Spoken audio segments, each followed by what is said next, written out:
The most misused phrase in youth athletics is sport-specific training. Every coach has a version of it, and every training program is branded with it at some point. And most of it, if we're really being honest, has absolutely nothing to do with it. So I'm gonna tell you what sport-specific training actually means and what it definitely isn't. Because right now, there's a really good chance your kid is doing it and doing it wrong. And that's costing them more than you realize.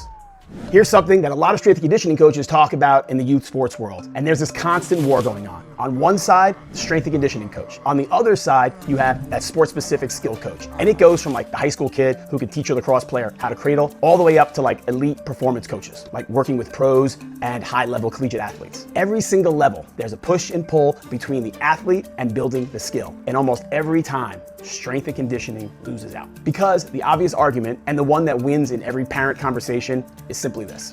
My kid wants to get better at X, so they should practice more of X. And look, that's not entirely wrong, but it's missing something critical. And the gap is where most athletes plateau, or they break down, or they just walk away from the sport. Let's run through a few things people believe about sport-specific training. Myth 1, if it looks like your sport, it's sport-specific training. Truth, if it looks like your sport, then it belongs at practice. The weight room is not the field. Please, don't confuse the two. Agility ladders with a lacrosse stick in your hand, that's not sport specific.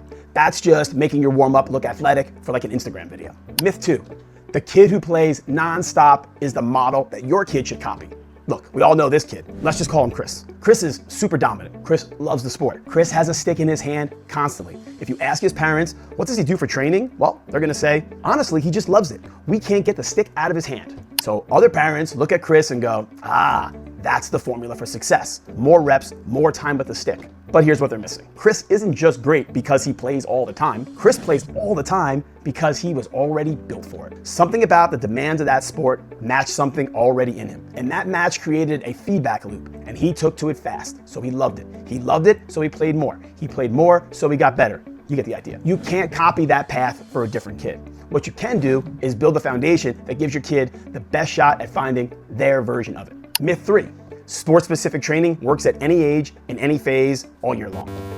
Truth, limiting matters more than the exercise itself. The 10-year-old doesn't need sport-specific training. They need to learn how to move. The International Society of Sports Psychology put out a position stand on this, and the recommendation is still sampling. Multiple sports, multiple movement patterns. Let's build the athlete first, and then we'll specialize later. The off-season athlete doesn't need sport-specific training. They need to build the engine. Sport-specific work has a time and a place. Most kids get to it before they build anything to be specific about. Myth number 4, more practices fix everything. Now the truth, if there's a foundational movement deficiency, more practice just makes them better at compensating for that deficiency. Research published in Sports Health found that the degree of specialization is positively correlated with increased serious overuse injury risk. And here's what it looks like in real life. You've got a lacrosse player with, let's say, a weak shot, so they practice shooting. But what's actually happening is they're rotating from their spine, what is called a fracture rotation. So instead of loading and rotating from the hips, the skills coach sees the shot mechanics, the strength coach sees the movement problem. So more shots doesn't fix the fracture rotation, it's just being reinforced. All right, so what is good sport-specific training actually? Here's my honest definition. Sport-specific training means developing the physical qualities, the energy systems, the movement patterns, the force production, the positions that your sport actually demands. It is understanding what your sport requires and building that in the right environment. Developing rotational power because your sport is rotationally dominant. Building single leg stability because your sport requires cutting and decelerating. Training the right energy systems, aerobic base, repeated sprints, short bursts of explosiveness, whatever your sport actually uses. Loading those patterns that match the positions and the forces the sport puts on the body. What it is not, resistance band work that mimics a sport movement. Drills that look cool but transfer to nothing. Year-round, sport-specific programming that skips general physical preparation entirely, copying what the best kid on the team does and calling it a system. So the order of operations here. Off-season, build the engine, general strength, movement quality, capacity. In the preseason, bridge to the field, power, change of direction, sports shape. Now in season, maintain what you built. This is not the time to develop anything new. Most athletes have this completely backwards. They do their sport all year long and try to get stronger during the season. That's how you build a kid who's always slightly broken and never fully adapted. Let's make this concrete. The athlete who does foundational work isn't just stronger, they're probably more coachable. When they get on the field, the skill coach has a better athlete to work with. The shot gets better faster because the hip rotation is already there, doesn't need to be coached.